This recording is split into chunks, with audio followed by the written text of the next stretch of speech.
E para encerrar esse evento, então, a Temis convida a Núbia Zambrano da CARE para falar conosco. Núbia possui mestrado em Educação, em menção em Interculturalidade, é especialista em Gênero, Direitos Humanos, Intervenção Social e Políticas Públicas. Há mais de 30 anos trabalha com direitos humanos e de gênero em nível nacional em organizações internacionais e, no momento, é a coordenadora regional do projeto Mulheres, Dignidade e Trabalho, no marco do programa Iguais Valores, Iguais Direitos da CARE na América Latina e no Caribe. Núbia? Bueno, muy buenas tardes y realmente es muy emocionante para mí el poder llegar a ustedes. El estudio Trazando Caminos para la Valorización del Trabajo Remunerado en el Hogar nos deja muchos aprendizajes significativos. Los 3 países que han puntualizado se ve claramente que pese a tener normativas que les están amparando, tanto internacionales como el 189 y específicas como el 150 en el caso de Brasil, esta no es una garantía para cambiar comportamientos, actitudes y prácticas. Vemos en el estudio que sigue dándose la desvalorización, la invisibilidad. Seguimos viendo que nuestras compañeras viven cotidianamente la violencia, acoso en su espacio laboral. Vemos también cómo nuestras compañeras diaristas están en la informalidad y esto les lleva a no tener las garantías necesarias en sus derechos. Quedan muchos retos súper importantes e interesantes que se deben retomar desde los sindicatos, tanto a nivel del país como Brasil, así como también con los otros países que son parte de este proyecto y por supuesto con los otros países que son parte del programa Igual Valor, Iguales Derechos, en las que estamos, que tenemos las mismas condiciones. Entonces ahí hablamos de puntos claves. Un punto clave es, se ha hablado claramente que nuestras compañeras trabajadoras remuneradas del hogar o trabajadoras domésticas lastimosamente no tienen el conocimiento sobre la normativa 150, peor aún sobre una normativa marco como el convenio 189. Nos queda el reto de difundirla y de sobre todo que puedan conocer mucho más y ahora muy necesaria en un contexto tan complejo y sui generis como el contexto de la pandemia. Otra de las cosas que nos queda por dar acompañamiento y seguimiento también es cómo es la informalidad en la que están nuestras compañeras diaristas en Brasil, en las que no tienen el gozo y el ejercicio pleno de sus derechos, requieren, ¿no es cierto?, el acompañamiento de los sindicatos.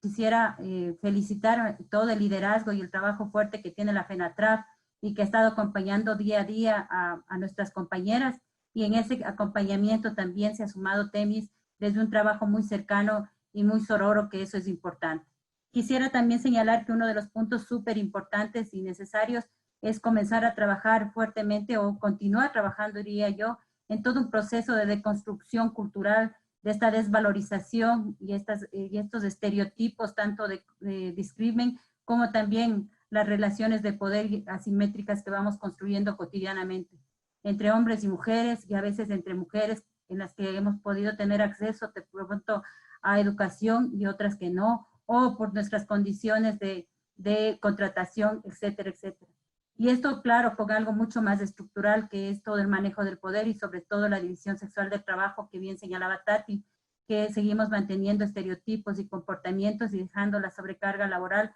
todavía a niñas y a mujeres que se insertan muy tempranamente al trabajo remunerado del hogar, sabiendo las condiciones de alta vulnerabilidad que viven, como son los acosos, violencia, etcétera, etcétera, que se han señalado y que podríamos enlistar muchos. Entonces, el reto importantísimo que nos resta tanto a los sindicatos como a las organizaciones que muy respetuosamente debemos acompañar estos procesos desde la vocería y desde el liderazgo de los compañeras de los sindicatos, es justamente ir acompañando la observancia de la implementación de las políticas públicas, pero sobre todo el acompañar respetuosamente el proceso de fortalecimiento organizativo que les permita a nuestras compañeras actuar en estos espacios y sobre todo sentirse acompañados en momentos tan críticos como el que estamos viviendo, en el que sabemos que muchas están siendo despedidas, muchas están en condiciones precarias de trabajo y que muchas veces esas condiciones precarias también ponen en riesgo no solamente a su seguridad individual, sino familiar, como en el caso que ya lo vivimos con Miguel en Brasil. Entonces creemos fundamental seguir trabajando y creo que un reto súper importante es la sensibilidad que podamos tener las que nos declaramos feministas, de poder incluir en nuestras agendas cotidianas, en nuestra vida familiar, y en nuestras vidas también organizativas, para que juntas realmente practiquemos la sororidad que tanto hablamos y que sin embargo no somos coherentes con la práctica cotidiana que debemos vivir. Quisiera agradecer profundamente a FENATRAC por el liderazgo y el trabajo que viene haciendo y en estas condiciones tan complejas, realmente solidarizarme con Luisa porque sé que al momento no está aquí justamente por todas las cargas de cuidado que siempre asumimos y todas las emociones que nos mueven cuando alguien se nos pone mal o enfermo y ahí se comienza a generar las angustias de qué está primero, el liderazgo en un proceso organizativo o el cuidado familiar. A Temis y al liderazgo de Marcia para que estemos en este momento, y a Thais, por supuesto, quien ha hecho un análisis tan minucioso y una investigación que no solo ha puesto la cabeza, sino ha puesto en el alma y que eso es súper importante. No quisiera dejar de agradecer también a los sindicatos, a la UNTA con el liderazgo de Lenin y a U3D con el liderazgo de Claribel, que son mujeres que día a día van demostrando sus capacidades, su liderazgo y el poder de resiliencia, porque pese a sus condiciones a veces de salud complicadas o que estén viviendo condiciones tan duras como son la pandemia y que en el caso de Lenin esté en una ciudad donde ha golpeado tan fuertemente y ha perdido mucha gente, sus familiares y nuestras compañeras han tenido que llorar a muchos muertos, sin embargo están en la lucha y lo que prevalece para ellas es el bienestar común. Creo que nos deja muchos aprendizajes y como CARE, y como programa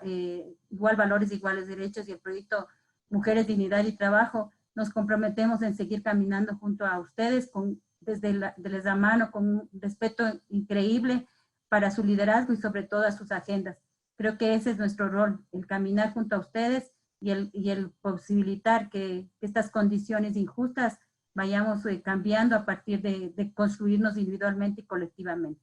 Agradezco a cada una de ustedes por todo este proceso, por la sensibilidad y por darse el tiempo de compartir este espacio de aprendizaje y de escucha. Y el reto es que sigamos ampliando esta voz y que podamos ampliar a que muchos países se junten y puedan compartir sus aprendizajes, sus vivencias, sus dolencias y sobre todo sus procesos de lucha que son comunes